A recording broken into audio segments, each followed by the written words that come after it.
Bonjour à Monsieur Legris et bienvenue à Danza Danza pour cet entretien vidéo. Donc, commençons pour le gala.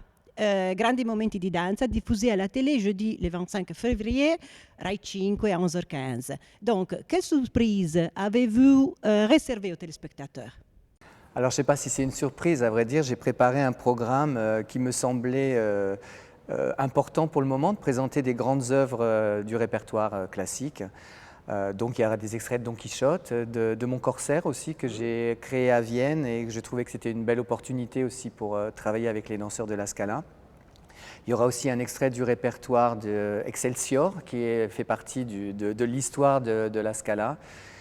Et puis il y a un extrait de la Sylphide de Bournonville. Et puis j'ai aussi préparé et invité des chorégraphes contemporains. Mauro Bigonzetti, qui est bien sûr très connu en Italie et internationalement. Et j'ai aussi invité un très jeune danseur talentueux de l'Ater Balletto, qui est Philippe Kratz, et ce sera une entrée au répertoire pour le ballet de la Scala, donc c'est un pas de 3. Alors évidemment, toute la soirée avec, disons, des duos et des trios, parce qu'évidemment, avec le Covid, c'était pas simple de préparer cette soirée. Et à propos de le prochain rendez-vous, c'est-à-dire un hommage à Rudolf Nureyev, votre maître et directeur aussi à l'opéra. Donc, qu'est-ce qu'on verra sous ce gala? Et je voulais savoir s'il y avait des titres inédits pour le répertoire de la Scala.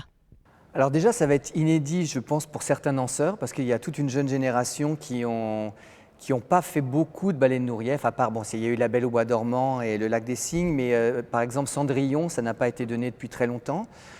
Donc je pense que pour les danseurs qui vont découvrir ce ballet, ce ne sont pas des ballets qui sont très connus forcément dans le répertoire de la Scala. Et s'il y a vraiment une entrée au répertoire, disons, et dans le programme de la Scala, qui est Manfred, c'est un ballet que Rudolf Nureyev a créé en France, à l'Opéra de Paris. Et voilà, donc il y a un solo magnifique et il sera dansé par Claudio Coviello. Et voilà, et sinon, j'ai essayé aussi de remettre le Roméo de Rudolf Nureyev, puisque la Scala donne le Roméo de Macmillan, qui est une magnifique version. Et j'ai trouvé ça intéressant aussi de présenter son balcon, qui est vraiment très difficile à danser. Et qui est, voilà, donc c'est une soirée qui est très, comment dire, qui est un grand challenge pour la compagnie, parce qu'il y a aussi Raymonda, il y a des extraits de Don Quichotte, donc c'est quand même le grand répertoire de Nureyev. Et puis voilà, je pense que c'est une belle occasion de rendre hommage à Nureyev avec ses chorégraphies. Mais selon vous, c'est toujours d'actualité hier? Bah là, ça c'est une question un peu difficile. Moi, je veux que ce soit d'actualité parce que c'est quelqu'un qui a compté pour moi. Et je pense que ses productions sont très belles aussi, associées à Georges Hadis, qui est aussi un créateur de costumes. Et donc la scénographie est très belle. Ce sont des productions très difficiles à danser. Donc je pense qu'il ne faut pas les oublier. Après, je pense que ça ne doit pas rester la seule référence de la Scala. Et je pense que c'est important d'avoir un répertoire ouvert à d'autres chorégraphes classiques et d'avoir aussi des créations classiques. Je pense que c'est important. Et une question à propos de Manfred. Vous l'avez dansé ou jamais? Non, alors justement, là je remonte un peu toute la soirée, mais Manfred, je l'ai vu, parce que c'était vraiment l'époque où je rentrais dans la compagnie, mais je ne l'ai pas dansé. Et j'ai eu la chance d'avoir la possibilité, les droits et la confiance de la Fondation Nureyev pour faire ce travail. Et voilà, donc, bon, à vrai dire, pour moi, même si j'ai certains ballets de Nureyev que j'ai moins dansés, c'est toujours assez facile de remonter son répertoire pour moi. Mais la chorégraphie de Nureyev, c'est toujours électrisant, je crois, et difficile à le faire. Alors la chose importante avec les chorégraphies de Nureyev, c'est que je pense qu'il y a besoin d'une certaine compréhension, de comprendre, parce que la première approche peut être un peu terrifiante, parce que c'est vraiment, il y a un pas sur chaque note. Bon, ça c'est vrai que c'est très éprouvant pour les danseurs. Mais disons qu'avec mon expérience de ces ballets, c'est quand même plus facile pour apprendre aux danseurs et leur faire comprendre certaines choses et accepter certaines choses. Parce que ça demande une grande technicité, une grande rigueur. Musicalité aussi?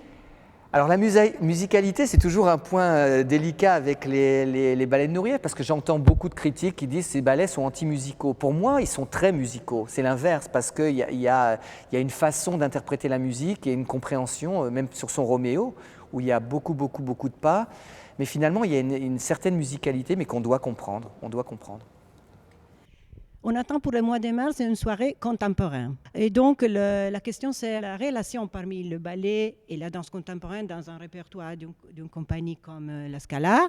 Et s'il y avait, selon vous, des chorégraphes aussi intéressants et très intéressants d'inviter ici pour le répertoire contemporain. Alors, à vrai dire, j'essaie dans ces premiers mois de direction de montrer un peu le chemin où je veux amener les danseurs, et c'était important effectivement d'avoir un programme plus contemporain. Alors maintenant, bien sûr, je parle dans des conditions qui sont loin d'être idéales, parce que on a un problème d'organisation de planning, de choses qui sont dues au Covid, qui sont assez compliquées, mais bon voilà, on doit tenir compte de ça. Et donc là, j'ai voulu pour cette soirée travailler avec des chorégraphes en général que j'avais déjà connus, et en ayant des pièces que je connaisse, qui puissent aller aussi aux danseurs qui sont entre mes mains, et qui puissent être, c'est pas du niveau, mais d'être dans l'idée de ce que moi je veux présenter à la Scala pour le futur. Mais c'est compliqué de faire un choix, et un choix demande aussi une perspective pour le futur que je n'ai malheureusement pas pour l'instant. Donc c'est un programme avec des chorégraphes. Donc il y a Yuri Bubenicek, il y a Patrick Debana, il y a Natalia Oreshna qui va pouvoir faire une création. Donc ça, je suis pour 17 danseurs, donc c'est déjà un bon groupe. Il y a Christophe Pastor qui a été chorégraphe résident au Het National et qui est directeur à Varsovie.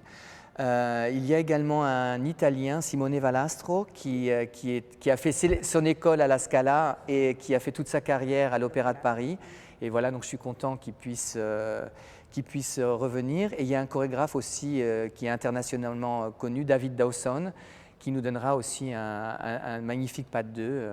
Donc voilà, donc c'est une soirée quand même avec 6 chorégraphes, pas simple à monter parce qu'on n'a pas beaucoup de répétitions, mais je pense que c'est un bon départ pour ce moment de streaming. Y a-t-il un auteur que vous aimeriez amener bientôt à la Scala? Alors ça, c'est encore une question compliquée parce qu'il y a beaucoup de gens que j'aimerais inviter à la Scala. Alors bien sûr, j'ai des références qui restent assez classiques, dans le sens où j'admire John Nemeyer, Yeri Kilian, Forsyth, Matsek, tous ces grands chorégraphes. Mais je pense que c'est aussi important de trouver des chorégraphes, disons, de la nouvelle génération qui vont pouvoir aussi créer. Alors, il y a des chorégraphes comme Ekman, Paul Lightfoot, Sol Leon qui sont plus du côté NDT, mais il y a aussi des chorégraphes plus néoclassiques qui peuvent me plaire. J'ai rencontré aussi des gens à Vienne comme Edward Young, des chorégraphes américains qui étaient aussi vraiment impressionnants dans leur travail. Il y a Christopher Wheeldon. J'ai vraiment une liste énorme.